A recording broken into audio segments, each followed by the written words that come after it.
उखाड़ ही दिया।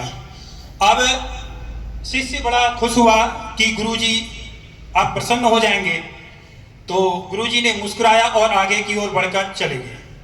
शिष्य उनके पीछे पीछे गया। आगे उन्हें एक बड़ा पेड़ दिखा जिसकी जड़ें मजबूत थी और पेड़ 20-25 फीट ऊंचा था। गुरुजी ने कहा कि इसे भी उखाड़ लो। शिष्य ने गुरुजी की ओर देखा और कहा, गुरुजी मैं इसे कैसे उखाड़ सकता हूं, इसकी जड़ें तो इतनी मजबूत हैं। गुरुजी ने हंसकर कहा, बेटा मैं आज तुझे यही सिखाने के लिए तो यहां लाया हूं। उन्होंने कहा कि यह पेड़ एक दिन में ही इतना विशाल नहीं हो गया, इसे इतना बड़ा होने में बहुत लंबा समय लगा।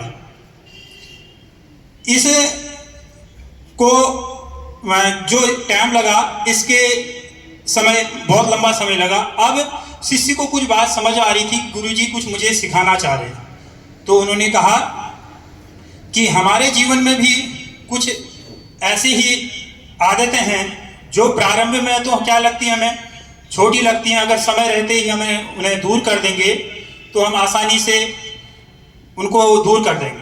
लेकिन अगर जैसे उसने कहा कि तुमने प्रारंभ में उस छोटे से पेड़ को तो आसानी से उखाड़ लिया और इस पेड़ को उखाड़ने में तुम्हें बहुत मुश्किल हो रहा है, जो कि नामुमकिन जैसा है। तो वैसे ही हमारे जीवन में जो आदतें हैं, अगर समय रहते ही हम जो गंदी आदतें हैं, बुरी आदतें हैं, उनको समय रहते ही हम अगर उसको दूर कर देंगे तो हम आसानी से उन आदतों को दूर, अगर हमने उन आदतों को छोटी छोटी आदतों को, जैसे झूठ बोलना,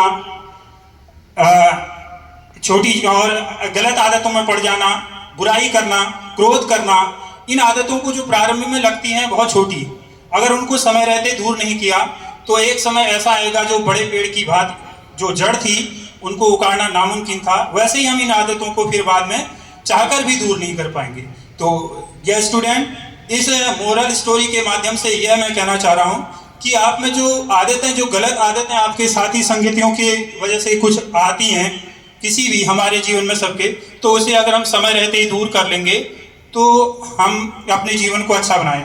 और अगर हमने समय रहते उन आदतों को दूर नहीं किया तो वह पेड़ की जड़ की बात इतनी गहरी हो जाएंगी कि हम चाहकर भी उन्हें अपने जीवन से दूर नहीं कर पाएंगे। Thank you. आपका दिन शुभ हो।